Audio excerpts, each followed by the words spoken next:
Mel, may cricket ba yung, may cricket sound ba yung phone mo?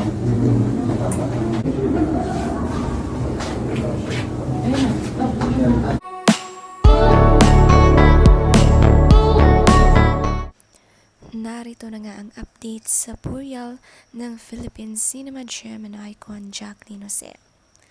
Makikita nga si Andy, mugtong-mugto ang mata pero nakakaya pa rin ngumiti. Ang saya naman nga ni Eddie dahil muling nakasama ang ama't ina sa isang picture. Todo alalay naman nga ang malapit na kapatid ni Andy na si Gabby Eigenman. Ano raw?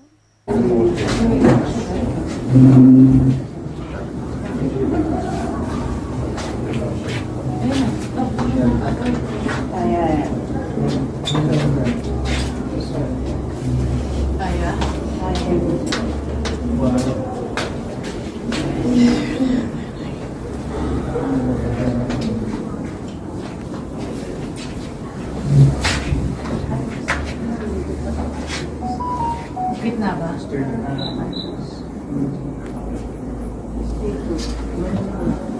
Malapit sa'yo. Mas malapit sa'yo. Mas malapit sa'yo.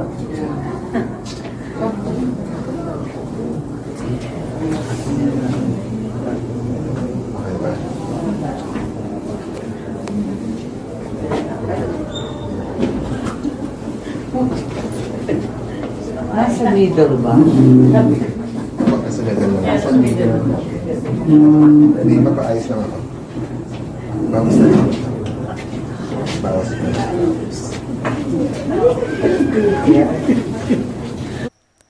Nagsimula nga ang burial ni Miss Jacqueline Jose nitong March 4 at ang huling araw nga ay sa March 9.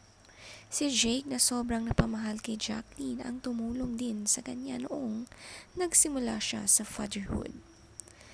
Nangungunang tumulong nga ngayon kay Andy ang pag-alalay sa mga labi ni Miss Jacqueline at iniabot sa kapatid na si Veronica Jones.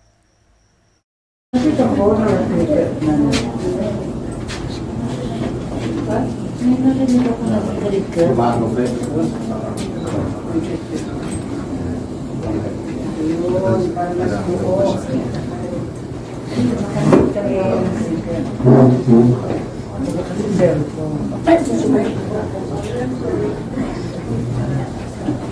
Mel, may cricket ba yung, may cricket sound ba yung phone mo? Yan.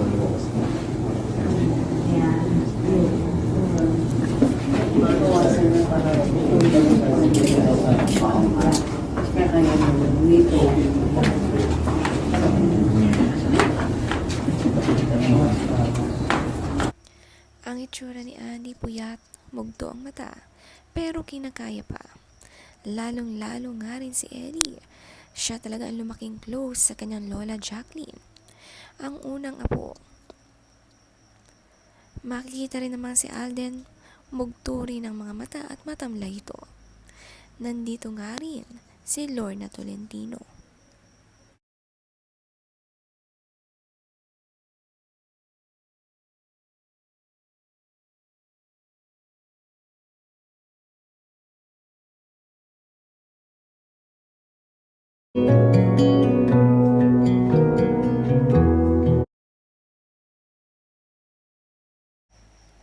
Dumating din naman si Miss Isa Calzado.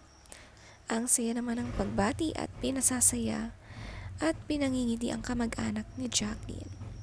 Si Jake naman nagbahagi ng message sa kanya noon. Ni Jacqueline, sabi dito, Jake, namimiss na kita ng sobra anak. Anak pa din ang turing ko sa'yo. Sorry sa IG, kailangan ko lang mamili. Mahal kita, alam mo yan.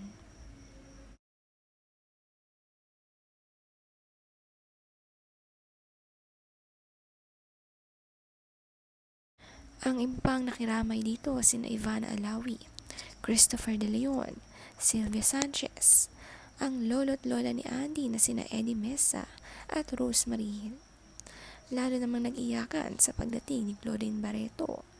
Hindi napigilan ang pag-iyak, kaya muling umiyak si Andy Eigenman.